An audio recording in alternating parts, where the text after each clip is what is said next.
Ambassador Hillman, I don't know if you can hear me, but thank you very much for joining us. I can hear you. Thank you. An incredible vantage point you have, but also it feels like Canada might have just met the iron fist in the velvet glove that is Joe Biden.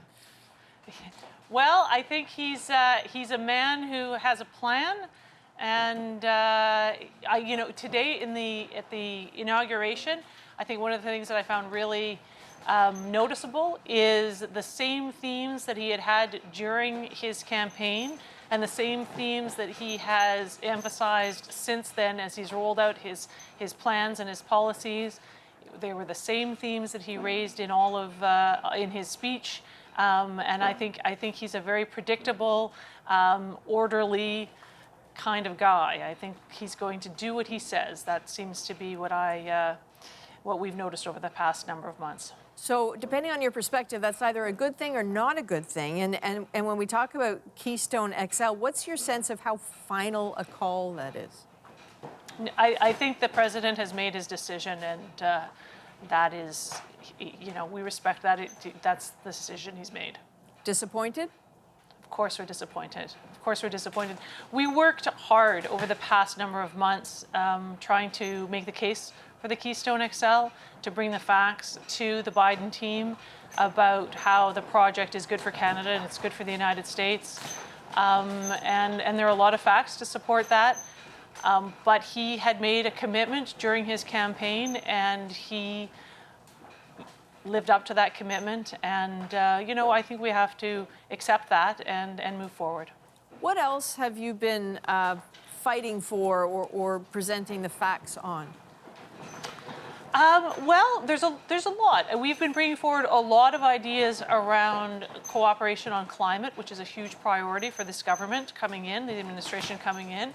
And a lot of what they are looking to do aligns with what Canada has done or will be doing in terms of new technologies, in terms of emissions, in terms of getting to net zero by 2050. So there's a lot of work that will be, I think, very exciting there. We are thinking a lot about the resilience of our supply chains. We've just gone through a year almost now where our supply chains have been heavily tested through the pandemic, and building on the renewed NAFTA, the CUSMA. I think we've got a really good platform for working together to ensure the resilience of our supply chain. So we're thinking a lot about that. We're thinking about how to work together in the world on some of the toughest problems that we're facing, not only climate change, of course, but peace and security, some issues in those areas. So there's a lot. There's a lot that we're going to be able to do, and we've been putting plans together. We've been starting to test some of those ideas with those that are around the Biden team, and as of today, we're right in there talking to some of his appointees or seeking to talk to them as soon as possible. They may want to take the rest of today to enjoy their day and celebrate, but as of tomorrow, it's back to work. Canada is knocking at the door. After 4 years, Ambassador, of I think, observers might call it transactional governance with the Trump administration, does any of that hold over? Is there a sense at all that the Biden administration knows that what it did to Canada will hurt many in Canada, and so Canada maybe gets a win the next time? I think there's no doubt, and there can be no confusion on the part of the Biden team that the project was very important to us. It's very important to Albertans. There are a lot of workers for whom this is very, very disappointing news. We obviously made all of those points, and there's no question that they understand that.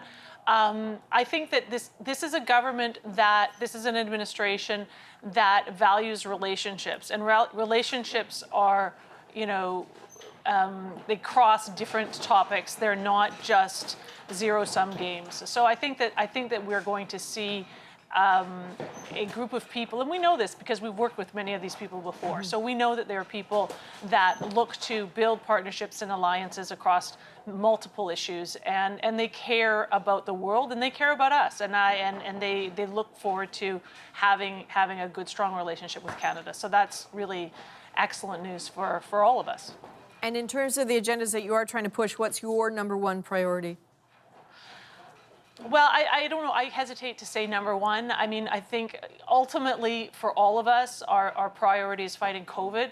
So getting a handle on that is as a broad theme, that's the priority. What within that, I think there are many things that entails.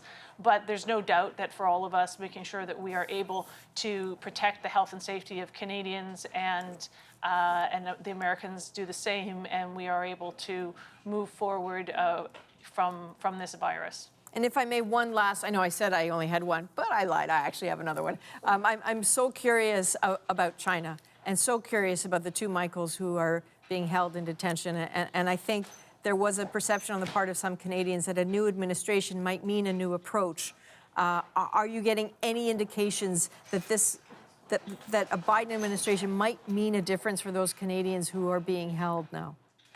I have every indication that a Biden administration will work very hard with us on freeing the Michaels from their arbitrary detention.